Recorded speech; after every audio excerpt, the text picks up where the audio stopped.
बिस्मिल्लाहिर्रहमानिर्रहीम। Topic discuss करते हैं जी osmoregulation and plant. Osmoregulation क्या होता है डिटेल के साथ में लास्ट लेक्चर में जो है डिस्कस किया था। तो हमारी जो बॉडी होती है या प्लांट की बॉडी होती है आइडियल बॉडी नहीं है, यानी ऐसी बॉडी नहीं है कि वो एक आइडियल बॉडी हो कि जितने भी इन्वायरमेंट में चेंजेस हों तो उस चेंजेस का उसकी बॉडी के ऊपर कोई असर ना हो। तो जैसे ही चेंजेस आती है इन्वायरमेंट में, तो एनिमल की बॉडी हो या प्लांट की बॉडी हो, उस चेंजेस के खिलाफ अपना जो है वो रिस्पांस शो करती है। तो प्लांट में ऑस्मो रेगुलेशन हम देखते हैं कि किस तरह से जो प्लांट है वो वाटर और सॉल्ट के लेवल को जो है ना वो मेंटेन रखते हैं। तो प्लांट के अगर ऑस्मो रेगुलेशन की अगर हम बात करें तो तीन तरह के हमारे पास पौधे होते हैं। एक होते हैं हाइड्रोफाइट्स, दूसरे होते हैं मीजोफाइट्स और तीसरे होते हैं जीरोफाइट्स। अब ये तीनों प्लांट होते हैं एक साथ, जो समझाने का मकसद ये है इसमें जो बेसिक डिफरेंट है वो भी क्लियर हो जाए और क्या क्या इनमें जो है ना अडॉप्टेशन होती है, तो ये भी हमारा जो है ना वो ये क्लियर हो जाए। अब सबसे पहले हम बात कर लेते हैं जी हाइड्रोफाइट्स की। हाइड्रो किसको कहते हैं? हाइड्रो कहते हैं वाटर को और फाइट्स कहते हैं प्लांट्स को। कि अब इसकी डेफिनेशन क्या बनेगी कि the plants that partially are completely submerge in the water, उसको हम क्या कहते हैं? हाइड्रोफाइट। साथ साथ हम इसकी डेफिनेशन देखते जाएंगे, ये पॉइंट जो है क्लियर करते जाएंगे साथ साथ। तो हाइड्रोफाइट्स कौन से हो गए? ऐसे प्लांट्स हो गए तो जो कि पार्शली या कंप्लीटली जो है ना वो किस में रहते हैं? पानी में रहते हैं। जब इंग्लिश में कन्वर्ट करेंगे तो वो कुछ इस तरह से बनेगा कि the plants that live partially और completely submerge in the water is called hydrophytes. अब एक ऐसा पौधा है, अब इसकी जो एग्जांपल है हाइड्रोफाइट्स की, जो एग्जांपल है वो इसमें आता है वाटर लिली। वाटर लिली का जो पौधा होता है वो होता है हाइड्रोफाइट्स, यानी मोस्टली जो है वो वाटर में रहता है। अब यहाँ से एक कंसेप्ट जो है ना वो ये है कि अब एक ऐसा पौधा है जो कि पानी में रह रहा है, वाटर लिली जिस मिसाल के तौर पर हो गया। अब पानी में रहता है तो वहां पानी की कमी का तो मसला नहीं होता, पानी एक्सेस अमाउंट में मौजूद है। तो वाटर वहां क्या होगा जी? वाटर पानी उस पौधे के अंदर वाटर क्या होगा? एक्सेस अमाउंट में मौजूद है। वाटर क्या होगा? एक्सेस अमाउंट में मौजूद होगा। तो पौधे के लिए प्रॉब्लम क्या क्रिएट होती है? प्रॉब्लम ये क्रिएट होती है कि उस एक्सेस अमाउंट में जो वाटर मौजूद है, उस एक्सेस अमाउंट में वाटर को प्लांट की बॉडी से बाहर एक्सक्रीट करना लाजमी है कि वो जो वाटर मौजूद है वो उसके लिए एक वेस्ट प्रोडक्ट है, वो उसके लिए यूजफुल नहीं है। तो इस पानी को बाहर खारिज करना प्लांट के लिए क्या है? जरूरी है। तो हाइड्रोफाइट्स में प्रॉब्लम क्या होता है? प्रॉब्लम ये होता है कि उसमें शॉर्टेज ऑफ वाटर का प्रॉब्लम नहीं होता, उसमें जो प्रॉब्लम होता है वो होता है एक्सेस ऑफ वाटर का प्रॉब्लम होता है। पानी उसमें ज्यादा अमाउंट में मौजूद होता है, ये उसके अंदर जो है ना वो प्रॉब्लम होता है। अब जब पानी एक्सेस अमाउंट में मौजूद है तो कौन सी ऐसी अडॉप्टेशन होनी चाहिए प्लांट के अंदर जिससे पानी जो एक्सेस अमाउंट में वाटर है उसको पौधे ने जो है ना वो जिस्म से बाहर जो है ना वो क्या करे? खारिज करे। इसमें सबसे पहली जो अडॉप्टेशन होती है वो हमारे जहन में ये आती है कि उसमें ट्रांसपायरेशन ज्यादा होनी चाहिए। ट्रांसपायरेशन क्या होती है? ट्रांसपायरेशन उसमें क्या होनी चाहिए जी? ज्यादा होनी चाहिए। जब एक्सेस अमाउंट में वाटर मौजूद है तो ट्रांसपायरेशन भी यहाँ क्या होनी चाहिए? ज्यादा होनी चाहिए। यानी ट्रांसपायरेशन एक ऐसा मैकेनिज्म होता है जिसमें प्लांट से उसके जो एरियल पार्ट होते हैं उससे वाटर जो है वो इवेपोरेट कर जाता है, तो इसको हम कहते हैं ट्रांसपायरेशन। तो एक्सेस अमाउंट में वाटर मौजूद है तो उस पौधे में ट्रांसपायरेशन का अमल ज्यादा होना चाहिए। इस ट्रांसपायरेशन में जो हेल्पफुल होते हैं वो होते हैं लीव्स। तो यहाँ जब ट्रांसपायरेशन ज्यादा हो तो लीव्स का साइज क्या होना चाहिए? छोटा या बड़ा? तो जाहिर बात है जब ट्रांसपायरेशन ज्यादा होती है तो इसमें लीव्स का साइज भी क्या हो? बड़ा हो। यानी इसमें क्या होते हैं? ब्रॉड लीव्स होते हैं। ऐसे लीव्स होते हैं जो क्या होते हैं? ब्रॉड होते हैं। यानी ऐसे लीव्स मौजूद होते हैं जो ये लीव्स क्या होते हैं जी? ब्रॉड लीव्स होते हैं। यानी इनका साइज क्या होता है? ज्यादा होता है। तो जब साइज ज्यादा होता है तो साइज ज्यादा होने की वजह से इसमें जो नंबर ऑफ स्ट्रोमेटा होते हैं, एक बात ये हो गई कि जो लीव्स होते हैं कौन से लीव्स हो? ब्रॉड लीव्स हो, नैरो ना हो बल्कि ये क्या हूँ, ब्रॉड लीव्स हूँ। और दूसरी बात ये है कि इसमें जो नंबर ऑफ स्टोमेटा है, जब साजर लीफ बड़ा पत्ता होगा तो उसमें जो नंबर ऑफ स्टोमेटा होंगे वो ज्यादा होंगे। बड़ा पत्ता है उसमें स्टोमेटा की तादाद क्या होती है, ज्यादा होती है, और एक छोटा पत्ता है तो उसमें स्टोमेटा की तादाद क्या होती है, कम होती है। स्टोमेटा क्या होते हैं? स्टोमेटा बेसिकली प्लांट के अंदर ऐसी ओपनिंग होती है, ये इसका स्ट्रक्चर कुछ इस तरह से होता है कि प्लांट में कुछ ऐसी ओपनिंग होती है जो कि ट्रांसपायरेशन में हेल्पफुल होती है, यानी इस के जो सुराख होते हैं, जो स्टोमेटा होता है, उसके जरिए पानी जो होता है वो इवेपोरेट कर जाता है, पौधे से बाहर निकल जाता है। तो जब स्टोमेटा ज्यादा होंगे तो ट्रांसपायरेशन का अमल भी तेज होगा, वहां से ज्यादा वाटर जो है वो बॉडी से बाहर क्या होगा, एक्सक्रीट होगा। तो जब पानी ज्यादा एक्सक्रीट होगा तो एक्सेस अमाउंट में जो वाटर मौजूद है उसका प्रॉब्लम भी क्या हो जाएगा, सॉल्व हो जाएगा। अब स्टोमेटा के स्ट्रक्चर को देखें तो इसमें बेसिकली दो तरह के सेल्स होते हैं, और इन सेल्स को हम कहते हैं गार्ड सेल। ये जो सेल्स होते हैं इनको हम कहते हैं गार्ड सेल, जो कि ये जो गार्ड सेल होते हैं ये इसको क्या करते हैं, प्रोटेक्ट करते हैं। स्टोमेटा में जब वाटर इंटर होता है तो ये गार्ड सेल ओपन हो जाते हैं, जब स्टोमेटा में से वाटर रिलीज करके जाता है तो गार्ड सेल क्या होते हैं, क्लोज हो जाता है, और स्टोमेटा भी बंद हो जाता है। जब स्टोमेटा ओपन होते हैं तो उसमें से वाटर जो है ना वो रिलीज होता है, और जब स्टोमेटा क्लोज होते हैं तो उसमें से वाटर जो होता है वो फिर रिलीज नहीं होता। ये एक स्टोमेटा की एक कंप्लीट फर्स्ट ईयर का जो है ना वो लेक्चर है, चैप्टर नंबर 14 ट्रांसपोर्ट वाला, उसमें कंप्लीट डिटेल है कि किस तरह से स्टोमेटा स्टार्च शुगर हाइपोथेसिस होता है, पोटेशियम आयन जो है ना हाइपोथेसिस होता है, किस तरह से स्टोमेटा जो है ना वो ओपन होते हैं, स्टोमेटा जो है ना वो बंद होते हैं। इंशाल्लाह इसके ऊपर जो है ना वो मैं भी जो है ना एक डिटेल के साथ जो है ना लेक्चर बनाऊंगा। यहाँ इसकी ज्यादा जो है ना जरूरत नहीं है, यहाँ सिर्फ यही है कि स्टोमेटा ओपन होते हैं और ओपन होने की वजह से वाटर जो है वो पानी से बॉडी से बाहर एक्सक्रीट हो जाता है।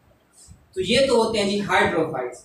अब हाइड्रोफाइट्स हमने बेसिकली क्या देखा है कि हाइड्रोफाइट्स ऐसे प्लांट्स होते हैं जो पानी में रहते हैं, और पानी में रहने की ये दो जो है ना वो यानी ये दो लाइनों में जो है कंसेप्ट क्लियर हो जाता है कि ऐसे प्लांट होते हैं जो कि पानी में रहते हैं, और पानी में रहने की वजह से उनको जो प्रॉब्लम होता है वो यही होता है कि पानी वहाँ एक्सेस अमाउंट में मौजूद होता है।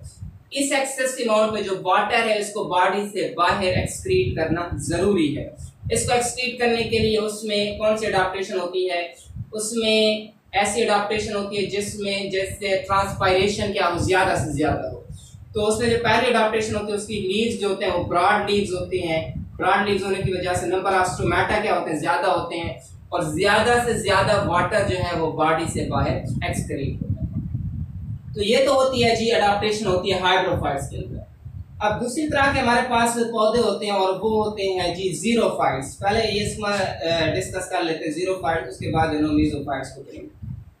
जीरोफाइट्स, जीरो कहते हैं ड्राई को, यानी ऐसी कंडीशन जो फाइट्स कहते हैं पौधे को, यानी ऐसे पौधे जो कि प्लांट कहते हैं, ऐसे पौधे जो कि खुश्की में रहते हैं, यानी ऐसे इन्वायरमेंट में रहते हैं जहां पानी कम होता है। यहाँ वाटर जो होता है यहाँ ज्यादा होता है, और यहाँ वाटर क्या होता है, यहाँ वाटर क्या होता है, कम होता है। यहाँ वाटर ज्यादा होता है और यहाँ क्या होता है, वाटर जो होता है वो कम होता है। ये इसका उलट, यानी ये एक दूसरे क्या होते हैं, उलट होते हैं। यानी हाइड्रोफाइट्स और जीरोफाइट्स एक दूसरे क्या होते हैं, रिवर्स होते हैं। अब यहाँ पानी जो होता है वो पानी कम होता है, यहाँ पानी क्या होता है, ज्यादा होता है। तो अब इन पौधों को प्रॉब्लम क्या आ सकती है, इन पौधों को प्रॉब्लम ये आ सकती है कि यहाँ वाटर की एक्सेस का प्रॉब्लम होता है, यहाँ क्या प्रॉब्लम होता है, शॉर्टेज ऑफ वाटर का प्रॉब्लम होता है। और इसमें जो लीव्स होते हैं वो ब्रॉड लीव्स होते हैं, और इसमें जो लीव्स होते हैं वो क्या होते हैं, नैरो लीव्स होते हैं। इसमें जो लीव्स होते हैं वो होते हैं जी नैरो लीव्स होते हैं। इसमें नैरो लीव्स होते हैं और इसमें क्या होते हैं, ब्रॉड लीव्स होते हैं, क्योंकि इसमें पानी को बॉडी से बाहर एक्सक्रीट करना है, और इसमें जो पौधे होते हैं वो चूंकि रह रहे होते हैं शॉर्टेज ऑफ वाटर में, पानी की कमी का मसला होता है इनको। तो यहाँ पानी जो है क्या करना है, कंजर्व करना है, यहाँ वाटर को कंजर्व करना है, वहां जो है ना वाटर क्या करना है, एक्सक्रीट करना है। तो वाटर को कंजर्व करने के लिए उसमें कौन सी अडाप्टेशन होती है? पहली जो अडाप्टेशन होती है उसके जो लीव्स होते हैं वो नैरो होते हैं, थिक होते हैं और क्या होते हैं, नैरो होती हैं। जब नैरो होंगे तो उनमें नंबर ऑफ स्टोमेटा भी क्या होते हैं, कम होते हैं। जब स्टोमेटा कम होंगे तो ट्रांसपायरेशन भी कम होगी, तो ज्यादा से ज्यादा वाटर जो है ना वो क्या रहेगा, इसमें कंजर्व रहेगा। एक तो इसमें ये अडाप्टेशन होती है। और दूसरे इसमें जो अडाप्टेशन होती है, इसकी जो कवरिंग होती है बॉडी की, इसमें होते हैं वेक्सीक्यूटिकल। जो इस एक्सेस अमाउंट में जो वाटर होता है, उस वाटर को बॉडी में क्या करती है, कंजर्व करती है, पानी को यानी बाहर नहीं निकलने देती। एक और अडाप्टेशन होती है इसके अंदर, वो ये होती है कि एक कॉमन से एग्जांपल है कि ना रहेगी बांस ना बजेगी बांसुरी। इसमें क्या होता है, इसमें ये होता है कि जब इसमें सीजनल ये जो होते हैं ना, ये अपने जब पानी की कमी होती है तो अपने जो होते हैं ये लीव्स को शेड कर देते हैं, शेड ऑफ देयर लीव्स। ये कहते हैं ना कि ना होगी बांस ना बजेगी बांसुरी। जब यानी बांस जो है ना वो बांस भी नहीं तो बांसुरी कैसे बनेगी? तो आपको ये है कि जब पत्ते होते हैं तो ट्रांसपरेशन का अमल होता है, जब पत्ते ही नहीं होंगे तो वाटर जो वहां से जो है ना वो बिल्कुल भी नहीं निकलेगा। तो कहते हैं ना कि एक ना होसी ढोला ना पोसी रोला, जब ढोला ही नहीं होगा रोला ही नहीं पाएगा। तो यही है कि जब लीव्स ही नहीं होंगे तो वाटर भी वहां जैसे एक्सक्रीट नहीं। लेकिन एक और प्रॉब्लम होता है यहाँ पे, प्रॉब्लम ये होता है कि लीव्स जो होता है वो करते हैं फोटोसिंथेसिस। अब जब लीव्स तो पत्ते ने क्या कर दिए, शेड ऑफ कर दिए, तो फोटोसिंथेसिस कैसे होगी यहाँ पे? तो जो फोटोसिंथेसिस का प्रोसेस होता है वो यहाँ पे बेसिकली वो फिर होता है स्टेम के जरिए। जब लीव्स शेड ऑफ कर देते हैं तो फिर जो फोटोसिंथेसिस का प्रोसेस होता है वो होता है स्टेम के जरिए होता है। तो ये होता है जीरोफाइट्स। जीरोफाइट्स हमने ये देखा है कि जीरोफाइट्स ऐसे प्लांट होते हैं जो कि ड्राई कंडीशन में रहते हैं, पहली बात होगी। दूसरी बात इसमें ये है कि ड्राई कंडीशन में रहते हैं तो इसमें वाटर प्रॉब्लम जो होता है वो होता है शॉर्टेज ऑफ वाटर। पानी जो होता है वो इसमें क्या होता है, कम मिकदार में मौजूद होता है। तो ये जो वाटर कम मिकदार में मौजूद होता है, इस वाटर को कंजर्व करना लाजमी है। इसको कंजर्व करने के लिए कौन सी अडॉप्टेशन होती है, इसमें तो ट्रांसपायरेशन कम से कम होती है। इस ट्रांसपायरेशन को कम से कम करने के लिए रूल होता है लीव्स का। और लीव्स क्या होते हैं, वो नैरो लीव्स होते हैं, थिक होते हैं, नंबर ऑफ स्टोमेटा इसमें कम होते हैं। और इसके अलावा क्या होता है जी, इसके अलावा इसमें ये होता है कि वेक्सीक्यूटिकल की कवरिंग होती है इसको, जो कि प्रोटेक्ट करती है। और दूसरा ये होता है कि seasonal shed of their leaves, ये अपने लीव्स को क्या कर देते हैं, ये शेड ऑफ कर देते हैं और ट्रांसपायरेशन का अमल रुक जाता है। इसकी जो एग्जांपल होती है, वो एग्जांपल इसमें आता है कैक्टी। कैक्टी एक प्लांट होता है जो कि जो है ना वो आता है जीरोफाइट्स के अंदर।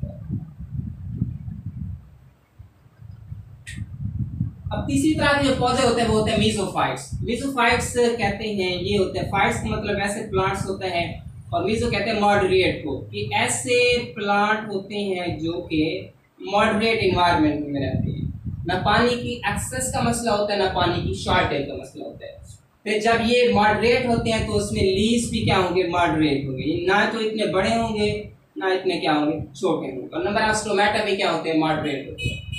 तो इसमें जो अडाप्टेशन होती है वो क्या अडाप्टेशन होती है, अडाप्टेशन इसमें ये होती है कि अगर पानी की कमी हो जाए तो उस पानी को क्या करते हैं, वो कंजर्व कर लेते हैं। और अगर पानी की एक्सेस अमाउंट में वाटर मौजूद हो तो उस एक्सेस अमाउंट में वाटर जो होता है उसको क्या कर देते हैं, बॉडी से बाहर एक्सक्रीट कर देते हैं। तो ये तो होते हैं जी मेसोफाइट्स, जो कि मॉडरेट इन्वायरमेंट में रहते हैं, ना पानी को जो है ना वो ज्यादा पानी को बाहर खारिज करते हैं, ज्यादा पानी जो है ना कंजर्व करते हैं। अगर ज्यादा होता है तो उसको बाहर एक्सक्रीट कर देते हैं, लेकिन अगर कम होता है तो फिर वाटर को क्या कर लेते हैं, अपने अंदर स्टोर कर लेते हैं। तो ये तो कंडीशन होती है जी मेसोफाइट्स के अंदर। अब मेसोफाइट्स के एग्जांपल में क्या होता है, इसकी जो एग्जांपल होती है वो होती है रोज हो गया और मैंगो हो गया। मैंगो और रोज जो होते हैं ना वो इसकी एग्जांपल में आते हैं मेसोफाइट्स के अंदर। तो ये तो हमने जी देख लिया है कि प्लांट में किस तरह से जो है ना वो ऑस्मोरेगुलेशन होती है। अब हम बात कर लेते हैं ऑस्मो रेगुलेशन एनिमल। एनिमल में किस तरह से ऑस्मो रेगुलेशन होती है। अब एनिमल जो होते हैं वो ऑस्मो रेगुलेशन वही है, साल्ट और वाटर को जो है ना वो कंजर्व कर रहा है। तो दो तरह की कंडीशन होती है, एक हमारे पास होता है ऑस्मो कन्फर्मर और दूसरा होता है ऑस्मो रेगुलेटर। ये दो टर्म है जो अक्सर जो है वो कंफ्यूज करती हैं। ऑस्मो कहते हैं वाटर को और कन्फर्मर का मतलब ये होता है कि कन्फर्मर एक लफ्ज होता है कन्फर्म, ये चीज इसके अंदर भैया या ये बात कन्फर्म है, इसका क्या मतलब ये बात कन्फर्म है। कन्फर्म का मतलब है बिल्कुल एक्यूरेट है, यानी यहाँ जरूरत नहीं है कि जो है ना इसको चेंज किया जाए। ऑस्मो किसको कहते हैं, वाटर और सॉल्ट। तो इसका ये मतलब है कि ऐसे एनिमल जिसमें सॉल्ट और वाटर कन्फर्म होता है, यानी इससे मतलब आइसोटॉनिक होते हैं, यानी इनको जरूरत नहीं होती कि पानी को बाहर खारिज करें या बाहर से लें। ठीक हो गया जी। तो ये ऐसे जो होते हैं इसको हम कहते हैं जी ऑस्मो कन्फर्मर, यानी ऐसे एनिमल जिसको जरूरत नहीं होती सॉल्ट या वाटर को बॉडी से बाहर एक्सक्रीट करने की या उस सॉल्ट और वाटर को जो है ना अपने अंदर लेने की, ऑस्मो कन्फर्मर होते हैं ये। तो ये जो होते हैं इनको हम कहते हैं ऑस्मो कन्फर्मर। आइसोटॉनिक होते हैं, same external and internal environment होता है। इसका जो एक्सटर्नल एनवायरनमेंट होता है वो क्या होता है, सेम होता है और इंटरनल एनवायरनमेंट भी सेम। मिसाल के तो ये एग्जांपल मैंने दी है कि अगर इसमें ये कोई ये जो होता है ये है एक्सटर्नल एनवायरनमेंट है, ये बात कर लिया एक्सटर्नल एनवायरनमेंट है, और ये जो है ना वो कोई एनिमल है। अब मिसाल के तौर पर एनिमल है, ये कोई सा भी एनिमल है। अब इसमें नंबर ऑफ सैल्यूट मिसाल के तौर पर इसमें भी 1 है, इसमें भी क्या है 1 है, तो सेम है, जितना अंदर होगा उतना क्या होगा बाहर होगा। तो इसको हम कहते हैं ऑस्मो कन्फर्मर। यानी ऑस्मो कन्फर्मर आइसोटॉनिक होते हैं, जिस तरह से इसका एक्सटर्नल एनवायरनमेंट होता है उसी तरह से इनका इंटरनल एनवायरनमेंट होता है। इसकी जो एग्जांपल आती है वो आती है हैग फिशेस के। अब दूसरे हमारे पास जो होते हैं वो होते हैं जी ऑस्मो रेगुलेटर। ऑस्मो का मतलब वही सॉल्ट और वाटर, रेगुलेटर का मतलब एक रेगुलेटर होता है, वो ये जिस तरह से फैन होता है ना, फैन एक रेगुलेटर होता है, यानी वो स्पीड को अगर स्पीड ज्यादा है तो उसको कम करनी है तो कम कर देता है, अगर कम है तो उसको ज्यादा कर देता है। इसका यही मतलब है कि अगर पानी ज्यादा है तो उसको, या सॉल्ट ज्यादा है तो उसको कम करने वाले, और अगर सॉल्ट या वाटर उसमें कम है तो उसको ज्यादा करने वाले। तो इसको हम कहते हैं जी ऑस्मो रेगुलेटर कहते हैं। ये ऐसे होते हैं जो कि एक्सटर्नल और इंटरनल एनवायरनमेंट का चेंज होता है, तो इनको हम कहते हैं ऑस्मो रेगुलेटर। ये हो गया जी regulate external and internal environment, ये रेगुलेट करते हैं। यानी ये या तो हाइपरटॉनिक हो सकते हैं,